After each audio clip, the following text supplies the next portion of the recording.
Hello everybody and welcome back to the workshop.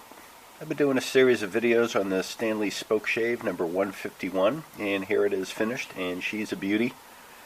Did a series of videos.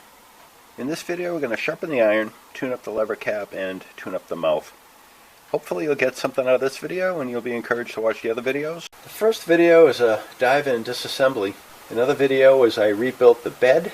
Topic of this video is where I'm tuning up the iron and the lever cap, and finally refinishing the body.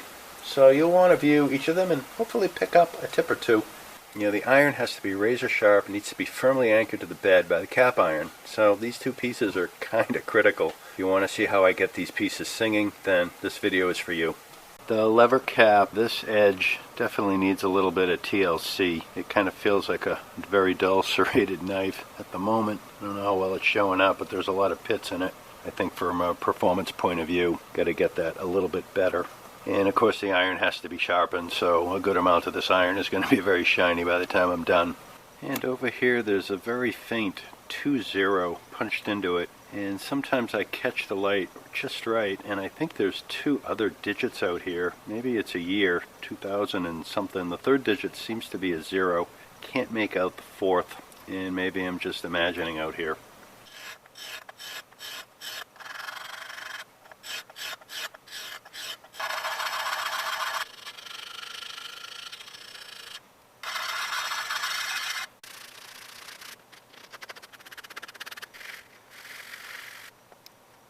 Well, it's coming along. If there were two digits out here, I think I've sanded them away.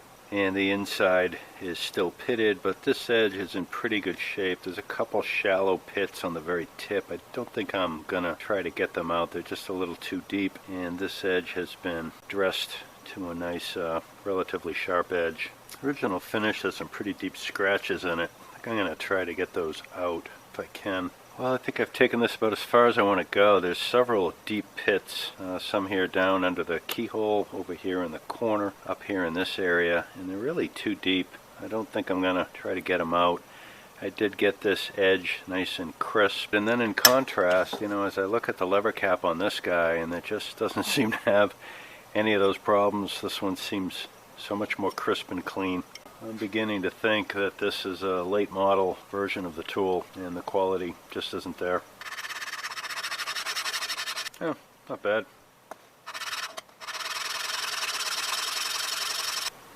Not too shabby. A little bit of a rounding in the front, which I think is fine, and I'm going to probably add a little bit of rounding around the perimeter. Alright, that's not too bad. The iron looks like it has been sharpened. There almost seems to be remnants of a hollow grind in here, although it's not very sharp at the moment, and there seems to be some pitting on the edge that I'm going to have to get out. But I'm willing to bet that this back has never been flattened, and I think I've got a fair amount of work ahead of me. Yeah, I mean, you can already see just hitting the outer edges. I'm not going to show it, but this is going to take probably more than a few minutes. Well, that's the point that I'm at. I think I'm going to stop. And I've been at this about 40 minutes, although I have to admit I didn't get the magnet out until the 11th hour. A little bit of discoloration back here. I can't tell if it's pitting, but I think I'm going to say good enough. And it's been a similar experience when I did this iron. I ended up removing an awful lot back. So I think we're ready to sharpen this up and get rolling.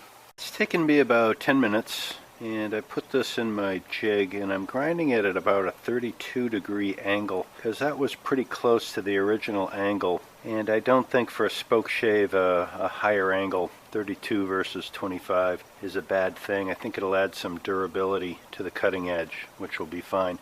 It doesn't change the cutting angle, because this is a bevel down type of plane. So the cutting angle is always going to be 45 degrees, defined by the angle of the frog. So now both sides are done with the coarse stone, and I'm going to start polishing it with the finer grits. I did check it with the square, and we're looking very good in that regard. So I've sharpened this up to 40 microns, which is around 730 grit. And just to give you an idea, it still cuts into the paper, but that's hardly a great cut. Even though this feels sharp and you could hurt yourself with it, it has a toothiness to it because there's a lot of fine scratches. this plate's pretty worn, so maybe it's not quite 40 microns. It almost feels like a really fine serrated blade. This iron is wider than my water stone, so I have to be a little creative in how I use it. But you can see the black on the stone, which is the steel, being worn away.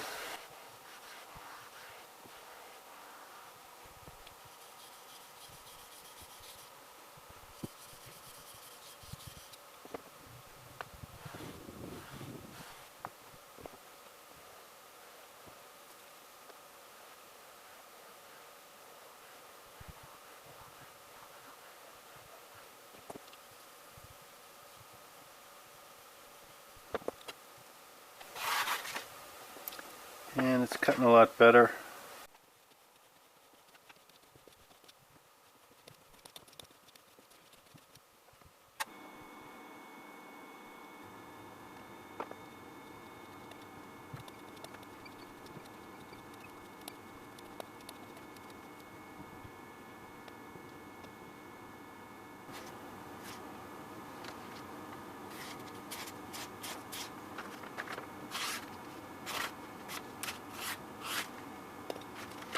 That is sharp, and we'll give it the hair test.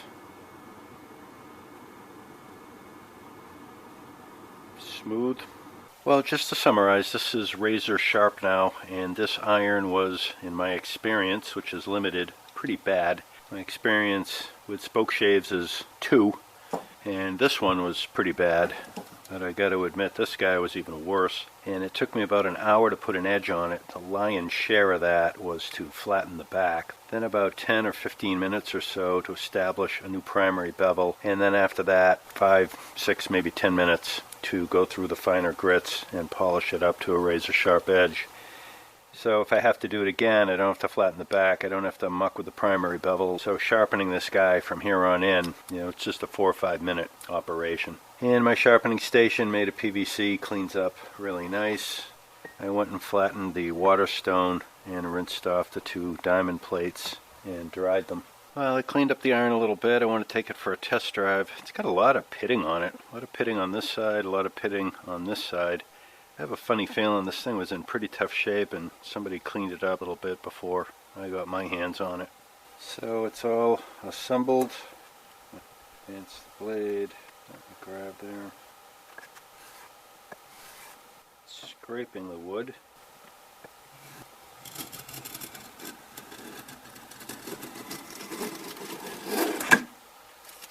Alright, that's a very heavy cut. I have the cap iron.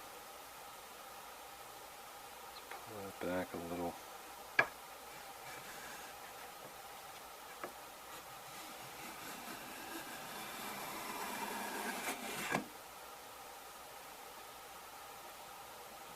Fine shaving. Well, that's working pretty good. Well, I gotta be honest, this Spokeshave turned out to be a lot more work than I imagined when I bought it, but I am looking forward to using it. I know my number 51 is a great tool for just the right kind of jobs, and I think this number 151 will likewise be a tool that I'm going to look forward to reaching for. And just to refresh your memory, here's a view of what we had before.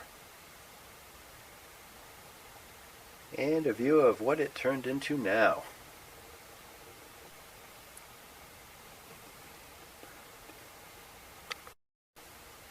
Once again, here's what I picked up at the store.